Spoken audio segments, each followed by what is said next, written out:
Hello, everybody. Thank you so much for joining me. For those of you who do not know me, my name is Dr. Princess Fumi Hancock. I'm an African Nigerian princess that's living in Diaspora, Arizona. Those in Arizona know me as a board-certified psychiatric mental health doctor of nurse practice here, practicing psychiatry and mental health out here. Others call me your compassionate trauma care maestro. And of course, those who know me across the social media call me the princess in suburbia, of suburbia, whichever one. I'm just cool with it. If you have not gotten a chance to like my page, please go to DrFumi, PsychDNP.com. Of course, you can find me on the YouTube platform under the Princess of Suburbia TV, the Princess of Suburbia TV, or you can find my show on the International Diaspora Network TV on YouTube. For those who do the audio thing, who loves podcasts, Tear the Veil with Dr. Fumi, Fumi, you can find it on most platforms, especially iHeartRadio, Spreaker, and most platforms, Spotify, and most platforms. So thank you for allowing me to come into your presence today. What do I want to talk about today? I want to talk about trauma, right? I want to talk about why it's important that we do not underestimate each other's trauma. We do not underestimate people's trauma. We do not make light of it. We do not joke about it, because there's nothing actually funny about trauma. I know a lot of people that have passed on, that have completed suicide, that have been quite miserable, that have attempted, that have done all kinds of sorts because of their trauma. And so when we live in a society where we cannot exercise empathy, and that when we hear other people's stories, and the first thing we want to do is make light of it. The first thing we want to do is joke about it. The first thing we want to do is just to, kind of ridicule them. I think that's a sick kind of community, if you would agree with me. Okay, so I want to talk about the impact of trauma, that it is essential for us all to understand what trauma can do to somebody. Say, for instance, if someone had witnessed somebody die, if someone had seen somebody had an accident, a ghastly accident, let's say, for instance, Harry and Meghan, right? We all know that they live in the U.S. now, and there was a situation where they came into New York to do an event, and when they got into, I guess, a cab or something like that, they had paparazzi that was following them, right? They had a lot of paparazzi that was following them, and perhaps they might have talked about, it was like 2 hours, but that was not the main message of their experience. Can I say that again? The fact that it might not be 2 hours in New York, that's not the main message of the experience. And so for people to look around and start saying, their information is different from what the cab driver said, we need to stop that and really sit and understand that this was somebody who was young, and I think from what I heard, it's almost 26 years ago when the mother, Diana, passed through a ghastly accident.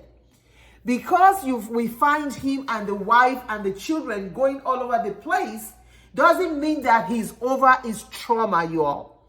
And every time anything close to what took the life of his mother happens, it's quite possible that he might overreact. It's quite possible that that would trigger the past. And so for them to be afraid when they saw lights and cameras around them, it is not unusual for those who might be dealing with trauma. It is not unusual for him to want to protect the wife and protect their privacy and protect themselves when they see paparazzi around them. And so for people to sit around and be making light of it and joking like, oh, they lied about 2 hours. Who cares about the 2 hours? Let me tell you something. It might have been 1 minute, and that 1 minute would look like 10 hours to them because it's a flashback of what happened in the past. It's a flashback of trauma that he's probably still dealing with, and perhaps he might think maybe I've overcome it, but that this experience will help him to know, maybe I'm not done yet. I'm not finished yet with my trauma work. And so it's important that we need to exercise empathy when we see people who have been triggered with trauma. After all, we've all been through over 2 years of COVID. Some people perhaps are even still dying as I speak. I've known patients in places that I've worked. I've known people personally that have passed due to COVID. And so when I hear people passing, still passing, even though we have all the tools now, still passing from COVID, you know what it does? Even as a psychiatric provider, it takes me back. I get flashbacks. And who knows, without my knowledge, without my background, without my expertise, who knows how I would have responded finding out that somebody just passed. And so I say this to us, America, Nigeria, all over the world, if you are watching, let's not underestimate people's trauma. You don't want somebody to question your trauma. You don't want somebody to question how you feel about your trauma. Right now in America, most women are besides themselves, rightfully so, because a lot of rights are being taken away, right? And we're saying that America is a leading country, and yet we have people under the guise of the Bible, which I read,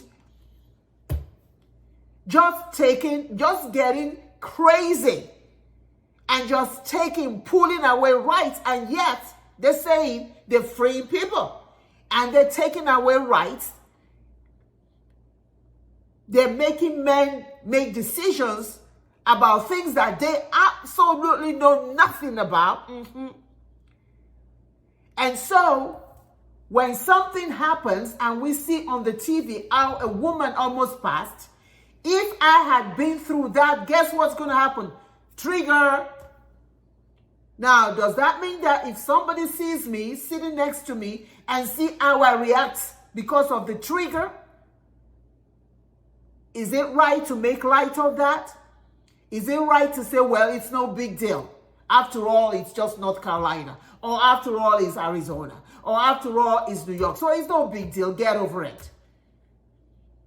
When you make light of people's trauma, you're telling them to get over it. And that's just not cool. So, do not, never, ever underestimate people's trauma. The lesson we should have learned from that story about Meghan and Harry, like, wow, this guy, this young man is still traumatized by the passing of the mother. And when you are able to see it that way, then you will not focus on what he or she said about 2 hours, 3 hours, or what the cab driver said, the second cab driver said. That's not the point. The point is he felt that he needed to protect his wife. He was scared. He was triggered. Can we see that? Can we all see that? That was